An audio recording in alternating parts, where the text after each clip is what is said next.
We'll also pull up the Nifty 50 heat map and also at this point introduce the guest joining us this morning, Amit Kumar Gupta, founder of Fintrekk Capital. Amit, good morning. Thank you so much for your time.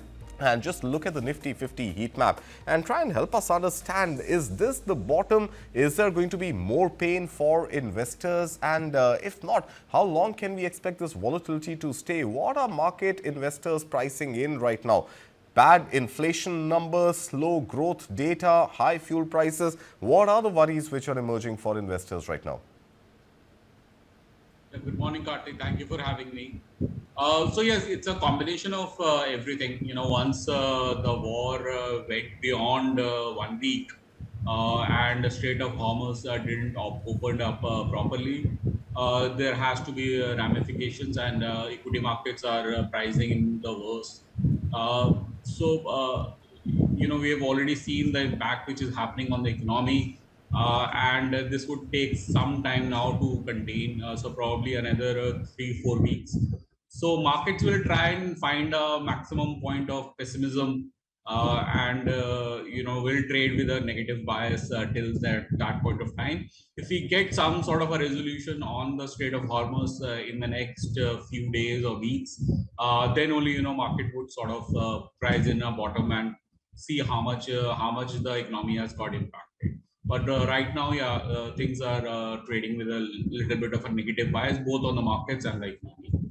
Okay, so negative bias and a pretty strong negative bias there. I want to pull up, the oil price chart that we've been tracking ever since the war broke out and really understand, because there are economists out there who are predicting that every $10 increase in the price of crude oil is likely to impact India's current account deficit negatively by, about as much as $10 billion or so. So I want to first actually, before we come to how much investors have lost, I want to pull up the Brent crude fluctuation that we are seeing since the 27th of Feb, the day before the war in West Asia broke out. And all the way, if you see, the step-up approach every day, of course, barring Monday where we saw a massive spike and then a massive correction. But beyond that, this is a sort of step-up approach. The negativity, the pessimism continuing to rise with every single day of the war getting extended. So overall, Amit, the oil story is definitely, a big resistance point for India, because this is going to directly impact the economy. This is going to directly then impact earnings and is going to impact investor wealth. Yeah, it's been almost like now more than 1 week. Crude has stayed above $85. Brent crude, I'm talking about. Brent, touched about 120 earlier this week, and sort of trading currently at $100. So till 80, 85, I think it's okay. But every time it moves up $10 on an average, that sort of starts impacting the CAD and the GDP accordingly. It's about 0.2% of impact every month then. So how long it stays, that we have to see. But yeah, yes, this is an impact. The disruptions which will happen because of more on the LPG side, more on the gas side, rather than crude, because I think crude still, there are other ways to get it.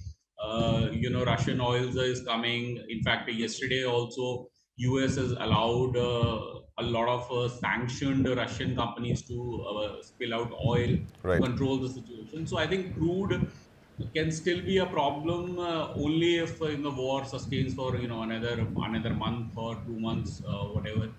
But crude can still be sort of maintained. But gas is a major problem for India because 40% of gas comes from Qatar. The refinery is shut down, and it would take another 2 to 3 months to actually get it back on the track. So yes, crude is a worry. It is always a worry when it moves up for India. But I think this time it's a little different in the sense that gas is also a problem. Because the worry is on gas and the queues outside gas stations is something which is continuing to worry consumers, both domestic as well as commercial consumers, and that is of course a big story that we continue to track here on News9. But Amit, I want to now move to the kind of wealth erosion that we are seeing thanks to this war in West Asia, and the impact is a little muted, in fact, on Nifty 50 and the Nifty oil and gas sector, which are down almost in exact measure 6.1%. But there are other sectors like the Nifty Auto, the Nifty Bank, which are performing far worse, down almost 11% and 9% respectively. And the only sort of black horse which is emerging in this story is the Nifty IT, because IT stocks, despite whatever we are seeing globally, the challenges surrounding AI and the AI bubble fear theory, we are seeing that the IT stocks are actually relatively better positioned as compared to something like the banking stocks or the auto stocks. How do you explain that? That could be an intraday thing today, but Nifty IT index is almost down 35% from the time early February when the new Anthropic models came onto play. So I think the damage or the selling rather is already happened over the course of last 6 weeks or so in IT. Having said that, I think it's still bearish on the charts, and there could be another 2-3% more downside before it finds a support level, at least technically. Fundamentally, I think it will take even more time to find a bottom. I think Bank Nifty in or lending financials in general have also declined. We are almost down from 60,000 to 54,500. That's a major worry because 40% of the market is or the index is actually made up of financials, Right. and the disruptions which we are seeing that can translate into immediate loss of income for a lot of people. So for small eateries, street vendors, the situation is even more troublesome. Many operate with very little LPG stock and thin margins. So this will obviously pressurize profitability of many of the MSME lenders, microfinance, retail lenders, NBFCs. So overall, I think Bank Nifty is leading. I would say since the war break out, the Bank Nifty is actually leading the fall, and we have to see where it finds a bottom in the coming week. All right, so nobody knows where the bottom is going to be. But what should investors really be doing at this point? Watching their wealth get eroded day after day, not really knowing whether this is the bottom or there's going to be sort of, more bloodbath. What should the strategy for retail investors at this point be? So see, historically we have seen that these are very short-term events, and eventually, market recovers from that. There is enough data to see that how much is the damage, whether it is 1 week or 1 month or 1 quarter. We have seen that markets always bounce back once it prices in the maximum point of pessimism, and it has a sort of a idea, how much damage it has done to corporate profitability and supply chains, etc. So my sense is that next 5 to 10 trading sessions are critical. We are also in a seasonal weakness market, usually because of advanced tax flows, because of tax loss harvesting. Usually March is at least the first half of the March is a little weak in any case. Now this crisis has happened, so that has sort of complicated the situation a little bit more. But eventually, markets will find a bottom and move up.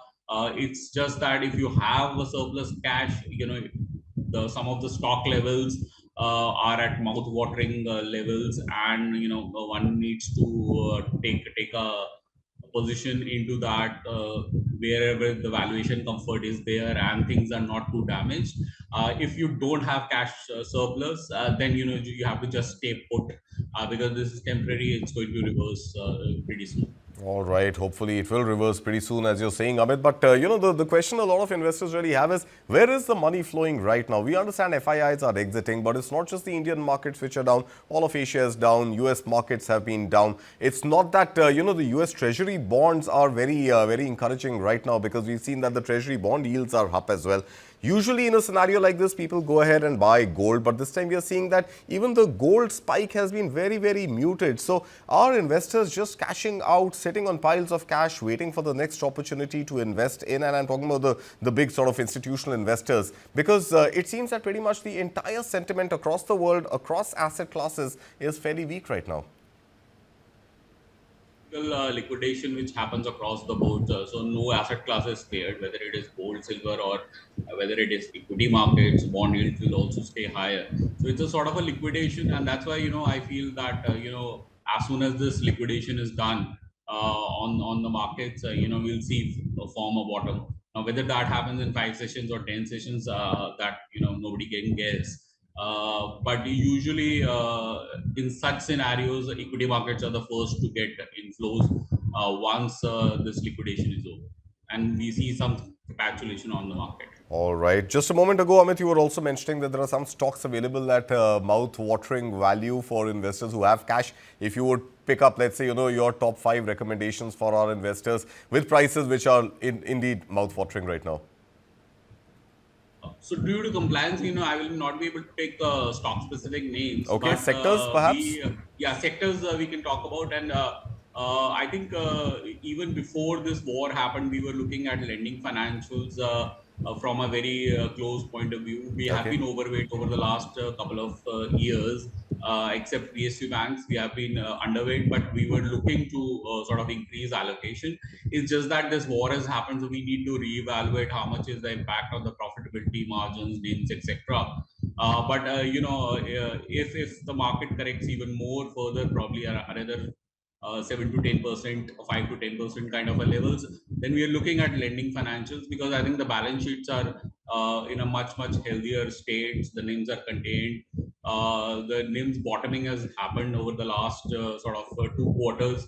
So this can, there could be a problem for 1 or 2 quarters because of this. But from a perspective of let's say 2 3 years, lending financials looks good. Another could be the discretionary consumption side, but which caters to the mid, not just to the lower and middle class, but upper middle and higher bracket incomes. That kind of discretionary consumption, we will be increasing allocation into it. So these two spaces, we are still quite optimistic. It's just that we are looking at the right levels to increase our allocation.